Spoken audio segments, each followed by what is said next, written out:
Assalamualaikum dan selamat sejahtera kepada Dr. Azharuddin dan rakan-rakan sekalian. Saya Amal Fakir binti Maliki, nombor tik AAL 180006.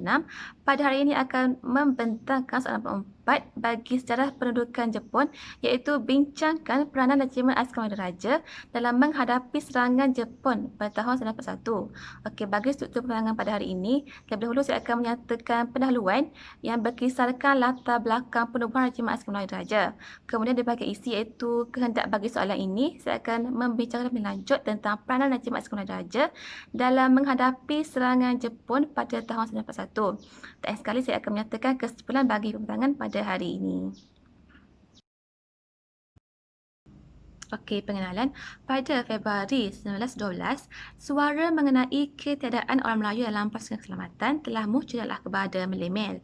Akhbar ini menyatakan bahawa orang Melayu perlu diberikan latihan mempertahankan diri dan sebuah pasukan pertahanan kebangsaan tanah Melayu perlu diwujudkan bagi melindungi tanah air apabila diperlukan. Malah yang di Pertuan Besar Negeri Sembilan turut menyuarakan isu yang sama secara lantang di Majlis Mesyuarat Persekutuan. Namun, sarana serta usaha pembentukan pasukan askar Melayu ini diterima dengan sikap skeptikal oleh pegawai British yang bersikap negatif terhadap kebolehan dan kemampuan orang Melayu yang dianggap pemalas, kurang lanun dan tiada kualiti untuk terlibat dalam bidang ketenteraan. Ini adalah sangat mengherankan kerana pihak British sebenarnya sudah maklum akan kemampuan orang Melayu dalam bidang ketenteraan melalui kewujudan Johor Military Force yang terlibat dalam peristiwa Singapore Mutiny sekaligus membuktikan kualiti pertahanan yang dimiliki oleh orang Melayu. Kemudian, pembubaran Malay State Guard MSG pada 1919 sekali lagi menyebabkan suara-suara untuk membolehkan penubuhan sebuah pasukan askar yang terdiri daripada masyarakat tempatan telah semakin lantang kedengaran. Namun ia tetap gagal kerana British bercadang hendak menggantikan MSG dengan Burma Rifle. Walau bagaimanapun, peningkatan kos bagi pasukan tentera Burma dalam Melayu yang semakin meningkat telah menyebabkan hasrat untuk menubuhkan sebuah pasukan tentera Melayu telah kembali menjadi penting. Berikutan itu, pejabat Perdana dalam suratnya bertarikh 25 Februari 1932 telah bersetuju dengan penubuhan sebuah regular Malay Battalion Askar Melayu dan ia didahului dengan sebuah company percubaan. Maka, pada tahun 1933, permulaan sebuah anggota ketenteraan yang dianggotai oleh orang Melayu yang dikenali sebagai Kompeni Percubaan telah diwujudkan yang menjadi asas kepada penubuhan Regimen Askar Melayu Raja. Regimen ini mempunyai satu batalion lengkap manakala satu lagi dalam proses dilengkapkan. Batalion ini dilengkapkan di bawah Brigade Infanteri Pertama Malaya. Oleh yang demikian, terdapat beberapa peranan yang dilihat oleh Regimen Askar Melayu Diraja dalam mempertahankan tanah Melayu terutamanya semasa menghadapi serangan Jepun pada tahun 1941. Isian pertama ialah ditempatkan di lokasi strategik. Penjajahan Jepun dalam Melayu bermula apabila tentera Jepun yang diketuai oleh Jeneral Takumi telah mendarat di pantai Sabak, Kota Baru, Kelantan. Semasa serangan ini, pertahanan tanah Melayu tidak cukup bersedia kerana menyangka tentera Jepun akan menyerang Singapura terlebih dahulu melalui laut. Oleh itu, British mengarahkan askar Melayu yang berpusat di Port Dickson segera berpindah ke Singapura bagi menumpukan pertahanan di Singapura dari serangan Jepun. British meletakkan strategi bertahan di Singapura kerana kepentingan strategik di samping menjalankan taktik bumi hangus dengan meletupkan lombong, jambatan dan kilang milik mereka supaya Jepun tak dapat menggunakannya. Dalam Melayu ketika itu terdapat hanya kira-kira 87,000 orang askar sahaja yang terdiri daripada askar Inggeris, India, Australia dan askar Melayu. Kekuatan pertahanan udara tanah Melayu pula adalah terlalu lemah jika dibandingkan dengan kekuatan tentera udara Jepun. Ditambah pula dengan kubu pertahanan Kota Baru yang kecil. Manakala Kompeni A Regimen Askar Melayu pula diletakkan di Dabong dan Kompeni D berada di Sungai Bakap, Pulau Pinang. Melalui ini dilihat tentera British dan askar Melayu telah berjuang bermati-matian menangkis serangan Jepun, namun akhirnya mengalami kekalahan yang teruk dan terpaksa berundur ke selatan. Kemudian, Peranan yang seterusnya ialah mempertahankan Singapura. Antara kawasan pertempuran yang melibatkan askar Melayu dan tentera Jepun di Singapura ialah Pasir Panjang dan Bukit Candu yang menjadi pertahanan terakhir British. Bagi pertahanan di Bukit Panjang, ia bermula pada 13 Februari 1942 apabila Batalion Pertama Regimen Askar Melayu ditugaskan untuk menghalang kemarahan pasukan atlet tentera Imperial Jepun yang menuju kawasan Pasir Panjang. Melalui pertempuran di Pasir Panjang, Division 18 Tentera Darat ke-25 Jepun menyerang pinggir pantai barat daya sepanjang permata Pasir Panjang yang dipanggil The Gap dan di kedua-dua belah Jalan Ayer Rajah dengan bantuan oleh pasukan artileri serta kereta kebal. Hal ini menyebabkan Kompeni B, Regimen Melaya iaitu satu daripada unit yang mempertahankan garisan pertahanan terpaksa berundur ekoran serangan bertalu oleh pasukan Jepun yang menggunakan senjata berat seperti meriam dan kereta kebal. Namun, sebelum pengunduran dapat disempurnakan, pasukan Jepun berjaya menembusi kedudukan pertahanan Kompeni B menyebabkan berlaku pertarungan hebat antara askar Melayu dan tentera Jepun. Hal ini dapat dilihat apabila anggota Kompeni B bertempur berdepan-depan menggunakan bayonet terhadap tentera Jepun, manakala menyebabkan ramai anggota Kompeni B menjadi tawanan Jepun dan sebelangannya pula dapat menyelamatkan diri daripada serangan tersebut. Kemudian pada 14 Februari, pasukan Jepun sekali lagi membuat serangan hebat menggunakan mortar dan barilan arteri ke atas kedudukan askar Melayu. Namun ia dapat dipatahkan. Dalam keadaan ini, keberanian Prabu Yaakob dalam menyerang pasukan mortar Jepun telah menyelamatkan pasukannya serta memberi peluang kepada pasukan untuk memperkemaskan kedudukan mereka. Walau bagaimanapun, pasukan Jepun akhirnya berjaya menembusi pertahanan askar Melayu di sebelah kiri Pasir Panjang setelah membuat serangan hebat menggunakan kereta kebal. Hal ini telah memaksa pengunduran askar-askar yang bertahan di sana ke garisan pertahanan lain di persimpangan Jalan Ayer Raja dan Jalan Depuh melalui kilang batu bata dan parit besar ke Bukit Cermin. Disebabkan pasukan-pasukan di sebelah kiri dan kanan kedudukan mereka tidak dapat bertahan, Brigad Infanteri Pertama Malaya terpaksa bersama-sama berundur menduduki kedudukan pertahanan baru iaitu di Bukit Candu bagi mengekalkan keutuhan warisan pertahanan. Okey, seterusnya kita beralih kepada poin pertahanan di Bukit Candu yang merupakan lanjutan kepada pertempuran Pasir Panjang. Okay. Bukit Candu ini penting kerana selain menjadi pertahanan terakhir British di Singapura, ia juga merupakan kawasan tanah dan air, maka Singapura sangat bergantung kepadanya kerana jika kawasan itu jatuh ke tangan pihak musuh, maka orang Singapura akan mengalami masalah kekurangan bekalan air. Okay, dalam pertempuran Bukit Candu, didapati bahawa askar Melayu telah dibedah secara berterusan oleh pasukan artileri Jepun. Walau bagaimanapun, askar Melayu mendapat kelebihan kerana berada di atas Bukit Candu, manakala tentera Jepun pula sedang menaiki bukit tersebut. Kedudukan ini telah memperlambatkan penguasaan Jepun ke atas kawasan itu.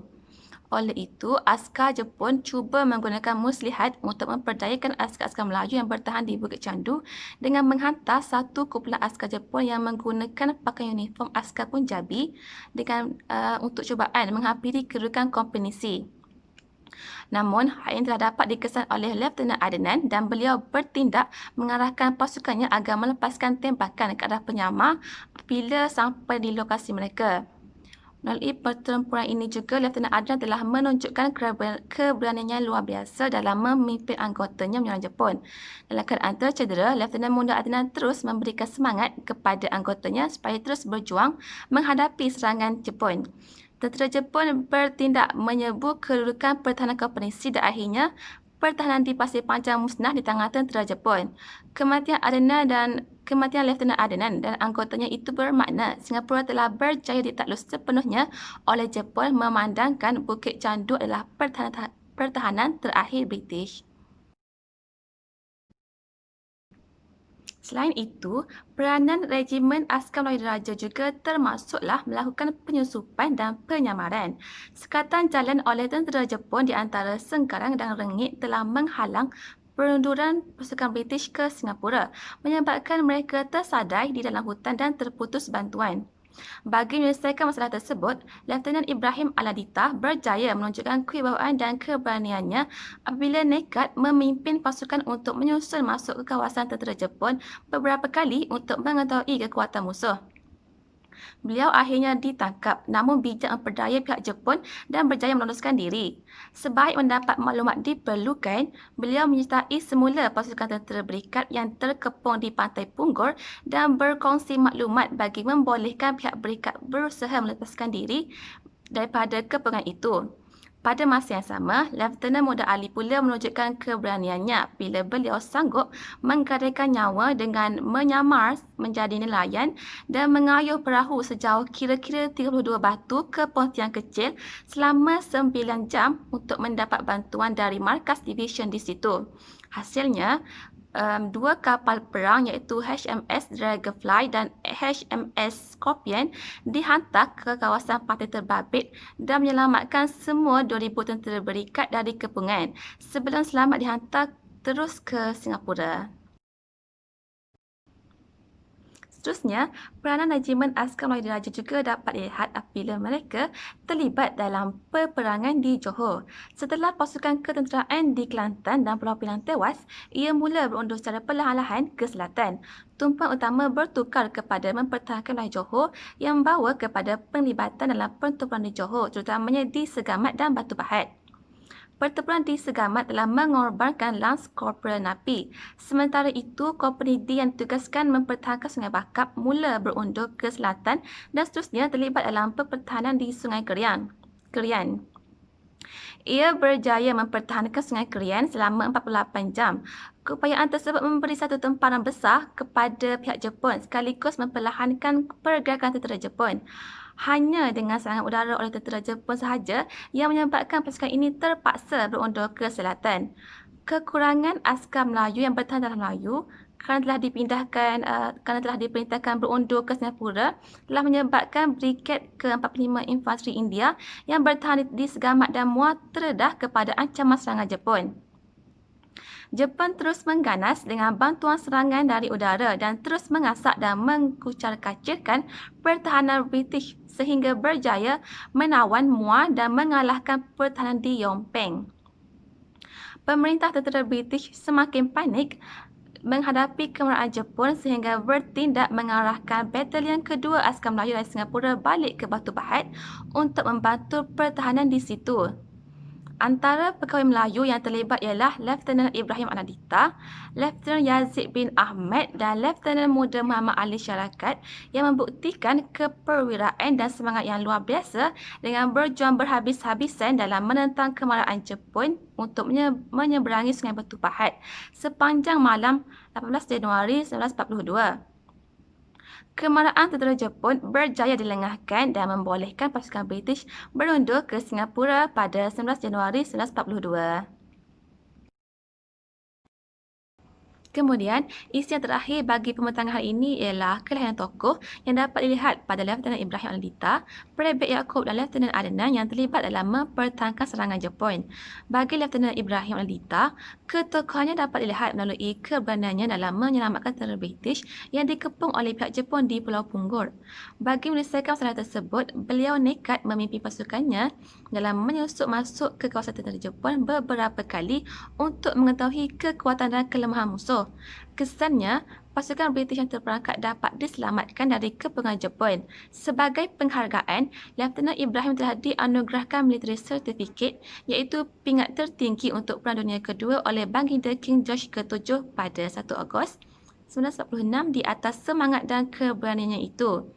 Tambahan itu, beliau juga merupakan anak Melayu pertama yang dianugerahi pingat tersebut. Seterusnya, ketokohan Prebet Yaakob bin Bideplo dapat dilihat semasa serangan Jepun di Pasir Panjang. Prebet Yaakob bertindak bijak dan berani untuk membunuh musuh. Ini dapat dilihat melalui keberanian Prebet Yaakob yang menyusup masuk ke kawasan musuh dan seterusnya bertindak menyerang pasukan mortar Jepun serta memusnahkan peluru mortar yang ada. Kesannya, kemarahan Jepun terhenti seketika dan memberi peluang kepada askar Melayu untuk memperkemaskan kedudukan mereka. Prebet Yaakob kemudiannya dianugerahkan Military Medal oleh pihak British di atas keberaniannya itu. Tokoh yang terakhir pula ialah Lieutenant Adnan bin Saidi yang memperlihatkan kewibawaan dan keberanian luar biasa di pertempuran Bukit Candu dalam memimpin anggotanya iaitu Kompeni C dalam menyerang Jepun. Dalam pertempuran tersebut, beliau yang mengendalikan senjata Lewis Kahn berjaya membunuh beberapa orang tentera Jepun yang cuba merapati kedudukan platonnya sebelum diri sendiri tercedera. Walaupun dalam keadaan tercedera, Lieutenant Muda Adnan terus memberikan semangat kepada anggotanya supaya berjuang bermati-matian dan jangan sesekali menyerah. Namun akhirnya kedudukan mereka dikepung dan ditawan oleh musuh. Lieutenant Adnan yang berlumur darah dan semakin lemah itu kemudian ditawan oleh Jepun sebelum digantung terbalik di pokok ceri dalam keadaan masih bernyawa. Beliau menemui ajal di situ selepas ditikam bertubi-tubi dengan bayonet oleh Jepun. Walau bagaimanapun, berbeza dengan tokoh-tokoh lain, Lieutenant Adnan tidak menerima sebarang anugerah. Namun, selepas negara mencapai kemerdekaan, nama Lieutenant Adnan lebih dikenali dan kekal dalam sejarah sebagai pahlawan perang dan menjadi watak penting dalam Regimen Askar Melayu Diraja yang terkorban dalam mempertahankan negara dari serangan Jepun. Kesimpulannya, jelaslah bahawa Regimen Askar Melayu Diraja telah memainkan peranan yang cukup besar dalam menghadapi serangan Jepun pada 1941 di Tanah Melayu. Malah, Perang Dunia Kedua bukan sahaja memperlihatkan perlibatan askar Melayu, bahkan menjadi bukti penting melalui kebolehan dan kewibawaan mereka dalam mempertahankan kawasan-kawasan yang dipertanggungjawabkan. Ini dapat dilihat melalui kebolehan mereka, terutamanya pada Lieutenant Adnan, Private Yaakob dan Lieutenant Ibrahim Aditya dalam menghadapi serangan Jepun, sekaligus berjaya menyaingi keupayaan pasukan tentera Commonwealth lain yang turut mempertahankan Tanah Melayu sama ada tentera British, India maupun Australia ketika itu. Secara tak langsung, perang ini telah menghapuskan segala persepsi negatif oleh pegawai British terhadap keupayaan askar Melayu apabila mereka kemudiannya mengakui kebolehan dan kemampuan orang Melayu dalam pasukan ketenteraan yang setanding dengan bangsa-bangsa lain, sekaligus berjaya mengangkat martabat masyarakat Melayu ke tahap yang lebih baik. Setakat itu sahaja pembatangan saya pada hari ini. Sekian, terima kasih.